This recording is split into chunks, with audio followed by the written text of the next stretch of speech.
3বার operation হবে, প্রচন্ড পরিমাণে টাকা দরকার। 9 কিলো। কোন কত আছে? 7 কিলো। বহরমপুর আর এই কলকাতা যাওয়া আসাই ওদের চলছে। আসসালামু আলাইকুম প্রিয় দর্শকবৃন্দু, আমরা সাউতাপাড়া গ্রামে চলে এসেছি, কলোনির পাশে। তো আপনারা যে বাচ্চাটিকে দেখতে পাচ্ছেন, মাত্র 1 বছর 4 মাস বয়স।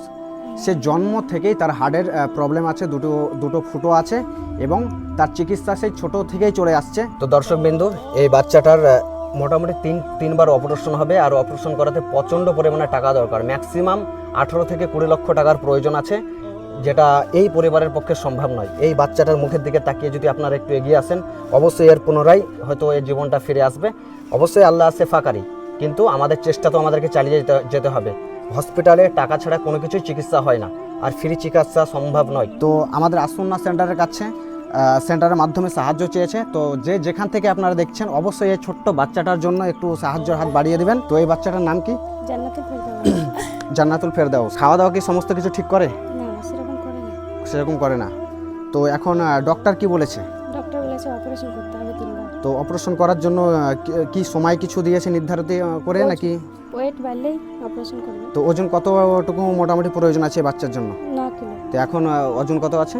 7 কিলো। তো দর্শকবৃন্দু, এখনও 2 কেজি ওজন বাড়াতে হবে, কিন্তু এর যা পরিস্থিতি, ওজন বাড়ছে না, ঠিকমতো খাওয়া দাওয়া করছে না, কারণ তার শরীরের পরিস্থিতি খুবই খারাপ। সেই জন্য সে খেতে পারছে না ঠিকঠাক, এবং তার ওজনটাও বড় হচ্ছে না। আমরা চাইছি যে এই বাচ্চাটার সুচিকিৎসা হোক, এবং আমাদের মাধ্যমে এই বাচ্চাটার একটা ভালো অ্যামাউন্ট যেন কালেকশন হয়, সেই আশাতেই আমরা এসেছি এই পরিবারের কাছে আশ্বাস দিয়ে। তো আপনারা যেখান থেকে ভিডিওটি দেখছেন, প্রচণ্ড পরিমাণে শেয়ার করবেন, যাতে করে এই ছোট্ট বাচ্চাটার জীবন আবার চিকিৎসার মাধ্যমে আল্লাহ যেন ফিরিয়ে দেয়। এই বাচ্চাটাকে নিয়ে যদি আপনারা কিছু বলেন। এদের সমস্যা মানে এই বাচ্চা নিয়ে ওরা যতদিন থেকে বাচ্চাটা জন্ম হয়েছে ততদিন থেকে মনে করুন এই বহরমপুর আর এই কলকাতা এই যাওয়া আসাই ওদের চলছে। মানে বাড়িতে শান্তি মতো মানে ঘুমাতেও পারছে না, খেতেও পারছে না, বাচ্চাকে নিয়ে কলকাতা আর বাড়ি। বাচ্চা কয়েকদিন থাকছে থেকে আমরা কোনো হাট কীরকম হচ্ছে জানি না, এমনি ছেলে একবারে সম্পূর্ণই অবশ হয়ে যাচ্ছে। অভ্যাস হয়ে যাচ্ছে।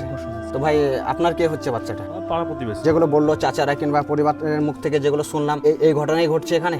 পুরোটাই সত্য। পুরোটাই সত্য। তো প্রিয় দর্শকবৃন্দ, আমাদের তরফ থেকে আর কিছু বলার নেই, কারণ সমস্ত কিছু তুলে ধরা হয়েছে। টাকার মাধ্যমে হলে কিছু আর্থিক সাহায্য করুন, যাতে করে সঠিক চিকিৎসাটাই বাচ্চা পায়, আর যত দ্রুত এর চিকিৎসা করতে হবে, কারণ 9 কেজি বলেছে, হয়তো ওজনটা বেড়ে যাবে, কিন্তু টাকার পরিমাণ সম্ভব নয়। আপনার সামর্থ্য অনুযায়ী আপনি দান করুন, জাকাত থেকে হোক, নফল সাদাকা থেকে হোক, কিংবা কোনো মাধ্যমে হোক, ভিডিওটি শেয়ার করে হোক। আপনারা বেশি বেশি করে দান করার চেষ্টা করুন, আর ভিডিওটি বেশি বেশি করে শেয়ার করুন। এখানে প্রায় 18 থেকে 20 লাখ টাকা খরচ হবে, এবং সাধারণ মধ্যবিত্ত পরিবারের ক্ষেত্রে এটা জোগাড় করা খুব কষ্টকর। মানে মুক্ত হস্তে দান করার চেষ্টা করবেন আল্লাহর সন্তুষ্টির উদ্দেশ্যে। আপনারা দয়া করে সবাই একটু আগিয়ে আসুন এই অসহায় বাচ্চার জন্য। আপনারা সবাই এগিয়ে আসবেন এই বাচ্চাটার জন্য। আমি আমাদের সন্ন্যাস ফাউন্ডেশনের তরফ থেকে 1000 টাকা আমি দিচ্ছি। অসহায় বাচ্চাটার জন্য আপনারা সবাই এগিয়ে আসেন। এটা একদম অসহায় পরিবার, বাচ্চা ছেলে, 18 থেকে 20 লাখ টাকা প্রয়োজন আছে। এই পরিবারের পাশে থাকুন আপনারা।